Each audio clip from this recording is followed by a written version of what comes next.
તો ચાલો આજે આપણે ગાય તુલસી વ્રત અને તેનો મહિમા વિશે જાણીએ। આ વ્રત શ્રાવણ માસની અમાસે કુંવારી કન્યા તથા સુહાગણ સ્ત્રી બંને કરી શકે છે। શ્રાવણ માસની અમાસે સોમવાર હોય તો આ વ્રતનું સેંકડો ગણું ફળ મળે છે। અમાસના દિવસે સૂર્યોદય પહેલાં સ્નાન આદિથી પરવારી પ્રથમ ગાયનું પૂજન પછી તુલસીનું પૂજન કરવું, ત્યારબાદ ગાય તુલસીની કથા સાંભળવી, ત્યારબાદ એકટાણું કરવું। આ દિવસે ભોજનમાં લીલા રંગના કઠોળ કે શાકભાજી ન લેવા, લીલા વસ્ત્ર ન પહેરવા। આ વ્રત કરનાર કુંવારી કન્યાને મનગમતો ભરથાર મળે છે, સોહાગણ સ્ત્રીનું વાજ્યામણું તણે છે અને તેમજ જે તે પરમ સૌભાગ્યને પામે છે। એક ગામમાં રામશંકર નામે એક બ્રાહ્મણ રહેતો હતો। તેની પત્નીનું નામ ગુણવંતી હતું। પતિ પત્ની બંને અત્યંત ધાર્મિક વૃત્તિના હતા, તેથી તેમની પુત્રી રમા પણ બચપણથી ધર્મના માર્ગે ચાલતી હતી। ઉંમર લાયક થયા પછી રમાને મનગમતો ભરથાર પામવા માટે ગાય તુલસીનું વ્રત શરૂ કર્યું, પરંતુ વ્રત પૂર્ણ થાય તે પહેલાં જ રમા મૃત્યુ પામી। મૃત્યુ પામેલ રમા બીજા જન્મે એક કોળીના ઘરે જન્મી। કોળી દંપતી નીચા વર્ણના અને ગરીબ હોવા છતાં નીતિ માર્ગના ચાલનારા હતા। ગરીબના ઘરે રૂપના અંબાર જેવી કન્યાને જન્મ સૌ કોઈ કહેવા લાગ્યા કે આ તો કાદવમાં કમળ ખીલ્યું। એની એવી વાત થઈ। કોળી દંપતીએ આ પુત્રીનું નામ કમળા રાખ્યું। પૂર્વ જન્મમાં ગાય તુલસી વ્રતના પ્રભાવે કમળાના રૂપમાં અલૌકિક તેજ હતું। જોનારની આંખો અંજાઈ જતી હતી। કમળા તો દિવસે બમણી અને રાતે 4 ગણી મોટી થવા લાગી। ચારે બાજુ તેના અપૂર્વ સૌંદર્યની ચર્ચા થવા લાગી। જેમ જેમ કમળા મોટી થતી ગઈ તેમ તેમ તેના મા બાપ ચિંતા વધવા લાગી। કોળી કોમમાં કમળાને લાયક વર મળવો અશક્ય હતું। મા બાપ રાત દિવસ કમળાના હાથ પીળા કરવાની ચિંતા કરવા લાગ્યા। એકવાર રાજકુમાર મુરગિયા રમતા રમતા કોળીની ઝૂંપડી આગળ આવી ચડ્યો। આ રૂપાળી છોકરીને જોઈ એને નવાઈ લાગી। એને થયું કે ઉકરડે આવું રતન ક્યાંથી? તે તો કમળાના રૂપથી અંજાઈ ગયો અને તેની સાથે લગ્ન કરવાનો નિર્ણય કરી બેઠો। રાજકુમાર ઊભો તે કોળીની છોકરીને જોવા લાગ્યો। થોડી વારમાં તે છોકરી ઘરમાં ચાલી ગઈ। રાજકુમાર કોળીની ઝૂંપડી પાસે ગયો, ત્યાં તો કોળી ઘરમાંથી બહાર નીકળ્યો। રાજકુમારને પોતાની ઝૂંપડી પાસે જોઈ ખૂબ જ નવાઈ પામ્યો। તેણે રાજકુમારને 2 હાથ જોડી પ્રણામ કર્યા અને બોલ્યા, રાજકુમાર, મારે લાયક કોઈ કામ હોય તો મને ફરમાવો। રાજકુમાર બોલ્યો, તમારી કન્યા ખૂબ જ ગમી ગઈ છે, તેના મારી સાથે લગ્ન કરાવી આપો। કોળી બોલ્યા, કાં બાપુ, અમારા ગરીબની કાં મશ્કરી કરો છો? ક્યાં અમે ગરીબ કોળી અને ક્યાં તમે ભવિષ્યના રાજા? તમારી વાત માન્યમાં આવતી નથી। રાજકુમાર બોલ્યો, કોળી, હું મશ્કરી કરતો નથી, સાચું કહું છું। તો પછી સૂર્યનારાયણની સાક્ષીએ હું તમારા લગ્ન કરાવી આપું, ભલે? અને કોળીએ પોતાની દીકરીના લગ્ન પોતાના ગામના રાજકુમાર સાથે કરી આપ્યા। કુંવર તો કોળીની છોકરીને લઈ રાજમહેલે ગયો। તેમણે કમળાનું નામ રાણી રાખ્યું। પછી રાજકુંવર અને રાણી મહેલમાં આનંદથી દિવસો પસાર કરવા લાગ્યા। એક દિવસની વાત છે। એક દિવસ રાજકુંવર રાણીને લઈ મૃગયા કરવા જંગલમાં ગયા। રસ્તામાં રાણીને તરસ લાગી। તેઓ તળાવને કાંઠે આવ્યા। ત્યાં આગળ કેટલીક સ્ત્રીઓ ગાય તુલસીનું વ્રત કરતી હતી। આ જોઈ રાણીને પણ સંતાન પ્રાપ્તિ માટે આ વ્રત કરવાની ઈચ્છા થઈ। તેણે રાજાને વાત કરી। રાજાએ ખુશ થઈ તેને વ્રત કરવાની સંમતિ આપી। રાણીએ તે સ્ત્રીઓ પાસેથી વ્રતની વિધિ પૂછતા તેઓ બોલી, રાણીબા, 30 શેરવાળો પીળા સૂતરનો દોરો લઈ તેને 30 ગાંઠો વાળવી, પછી એ દોરો પોતાને ગળે બાંધી દેવો। ત્યારબાદ ગાય તુલસી માનું સ્મરણ કરીને ગાય તુલસી માની વાર્તા કહેવી। આ વાર્તા કોઈ સાંભળનાર ન હોય તો તુલસી ક્યારેય ઘીનો દીવો કરી મૂકીને તુલસી માતાને આ વાત કહેવી। તે દિવસે લીલી વસ્તુ ખાવી નહીં અને લીલી વસ્તુ પહેરવી નહીં, ઓઢણી પણ નહીં। રાણીએ તો શ્રાવણ માસ આવતા ગાય તુલસીનું વ્રત શરૂ કર્યું, પરંતુ રાણીની સાસુએ આ ગમ્યું નહીં। તેણે રાણીના વ્રત તોડાવવા ઘણા પ્રયત્નો કર્યા।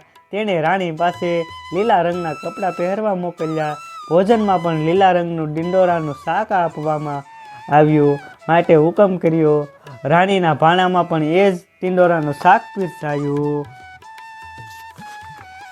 પરંતુ રાણી ઘણી ચતુર હતી. તેણે સાસુ પાસે કોઈ વિરોધ કર્યો નહીં, પરંતુ કાંઈ પણ બોલ્યા વગર લીલું શાક જમીનમાં દાટી દીધું અને લીલા રંગના પટારો ઉઘાડી એમાં મૂકી દીધા. તેણે ફક્ત છાશ સાથે રોટલી ખાઈ એકટાણું કર્યું. ગાય તુલસીની પૂજા કરી, ગાયોને ઘાસ નીર્યું. તુલસી ક્યારેય અખંડ દીવો કર્યો. રાણીએ તો ગાય તુલસીના વ્રતના પ્રભાવે સારા દિવસો રહ્યા.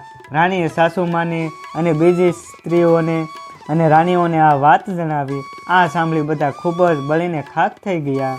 રાણીને 5મો મહિનો થયો એટલે તેણે પોતાની સાસીને કહ્યું, બા, મને 5 માસ થયા છે તો રાખડી બાંધો. સાસુ બોલ્યા, કોળીની દીકરીને રાખડી સી ને આખડી સી.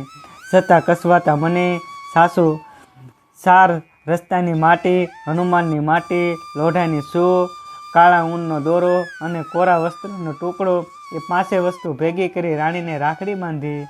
7મો મહિનો બેઠો એટલે રાણીએ પોતાની સાસુને ખોળો ભરવાનું કહ્યું. એટલે સાસુ બબડવા લાગી, કોળીની છોકરી મારા ઘરમાં રાણી થઈને બેઠી છે, એને વળી ખોળા ભરવાના ઉમળકા શાના? તારે વળી ખોળો શું ને વાત શું? છતાં લોક લાજે સાસુએ કસવાતા મને શ્રીફળ અને ચોખા ખોળામાં નાખી ખોળો ભર્યો. 9 માસ પૂરા થયા કે રાણીએ સરસ મજાનો એક રૂપાળો દીકરાને જન્મ આપ્યો. સાસુ અને બીજી 6 શોક્ય રાણીઓને આ ન ગમ્યું. એ તો ઈર્ષાથી બળી. તેમને થયું, જરૂર હવે આના માનપાન વધી જશે. એટલે તેણે એક યોજના કાઢી. તેણે રાજાને એક દાસી મારફત સમાચાર મોકલ્યા કે રાણીને તો સૂત્યું જન્મ્યું છે. આવા સમાચાર સાંભળી રાજા નિરાશ થઈ ગયો, પણ જેવી ભગવાનની મરજી કહી તેમ મન વાળ્યું.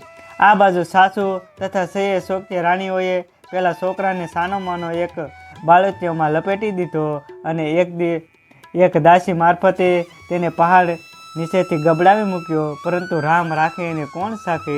છોકરો પહાડ પરથી ગબડતો તળેટીમાં આવ્યો. તળેટીમાં લીલુંછમ ઘાસ ઉગ્યું હતું. છોકરો ઘાસમાં આવી નીચે પડ્યો. તે સમયે ગાય માતા ઘાસ સરતા હતા. બાજુમાં તુલસી માતા પણ ઉગેલા હતા. તે છોકરાની રખેવાળી ગાય માતા અને તુલસી માતાએ કરી.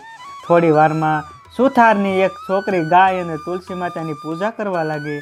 તેણે ગાય તુલસીનું વ્રત કર્યું હતું. તેણે ઘાસમાં એક બાળકને રમતો જોયો. તેણે તરત જ બાળકને ઉંચકી લીધો.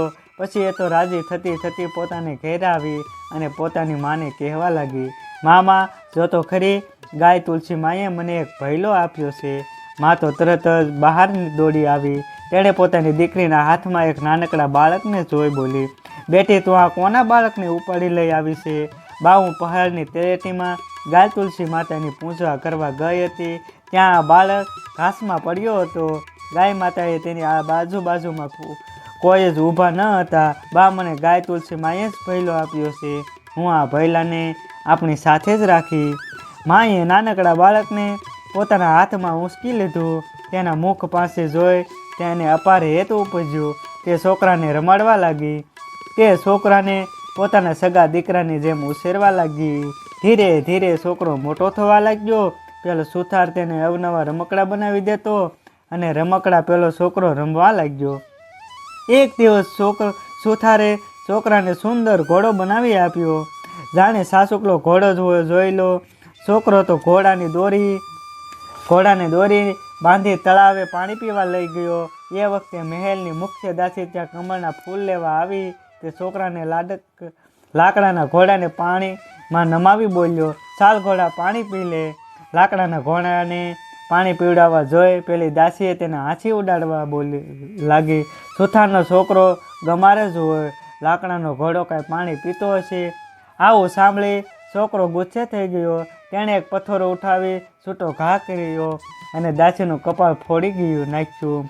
દાસી તો દોડતી દરબારમાં ગઈ અને રાજાને વાત કરી. રાજા બોલ્યા, એક સુથારનો છોકરો વળી મહેલની દાસીને પથ્થર મારે? તેણે તરત જ સૈનિકોને મોકલી તે છોકરાને દરબારમાં બોલાવ્યો. સુથારનો છોકરો દરબારમાં આવ્યો. તેણે રાજા ગુસ્સે થઈ બોલ્યા, તે મહેલની દાસીને પથ્થર શા માટે માર્યો? તે છોકરો બોલ્યો, હું તળાવમાં મારા છોકરા ઘોડાને પાણી પીવડાવતો હતો ત્યારે દાસીએ મારી મશ્કરી કરી મને ગમાર કહ્યો. તે જ કરે જ ને, લાકડાનો ઘોડો તે કાંઈ પાણી પીતો હશે? મહારાજ રાજા રાણીને છોકરાને બદલે ચૂચું જન્મે તો પછી લાકડાના ઘોડા પાણી કેમ ન પીએ? આ સવાલથી રાજા વિચારમાં પડી ગયો. તે સમયે રાજાની રાણી ત્યાં જ હતી. તેણે પેલા છોકરાને જોયો. તરત જ તેના સ્તનમાંથી દૂધની ધારાઓ છૂટી.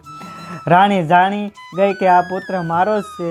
રાજાને પણ ઘણી નવાઈ લાગી. તરત જ સૈનિકોને મોકલી દરબારમાં પેલી સુથારને બોલાવ્યા. તેમણે દરબારમાં આવીને છોકરા વિશે સત્ય હકીકત જણાવી કે આ દીકરો તેમનો ન હતો પણ તેને પહાડની તળેટીમાંથી મળ્યો હતો. રાજાએ તરત જ સહે શોખ્ય રાણીઓને બોલાવી આ બાબતે કડક થઈને પૂછ્યું. ત્યારે તેમણે સત્ય હકીકત જણાવી. રાજા ખૂબ જ ગુસ્સે થઈ ગયો. તેણે સહે શોખ્ય રાણીઓને દેહાત દંડની શિક્ષા કરી, પરંતુ દયાળુ રાણી અને તેના દીકરાને એ સહે શોખ્યને સમાધાન આપ્યું. આથી સહે શોખ્ય રાણીઓનું હૃદય પરિવર્તન થયું. તેઓ સહે રાણીના પગે પડી અને માફી માગવા લાગી. પછી સહે શોખ્ય રાણીએ પણ ગાય તુલસીના વ્રત કરવાનો સંકલ્પ કર્યો. સમય જતાં સહે શોખ્ય રાણીઓને પણ પુત્ર જન્મ્યા. ઘરમાં આનંદ છવાઈ ગયો. હે ગાય માતા, હે તુલસી માતા, તમે જેવા કોળી પુત્રી રાણીને ફળ્યા તેવા જ તમારું વ્રત કરનાર સૌ કોઈને ફળજો. જય ગાય માતા, જય તુલસી માતા. અમારી ચેનલને સબસ્ક્રાઈબ કરવાનું તથા લાઈક કરવાનું ન ભૂલતા.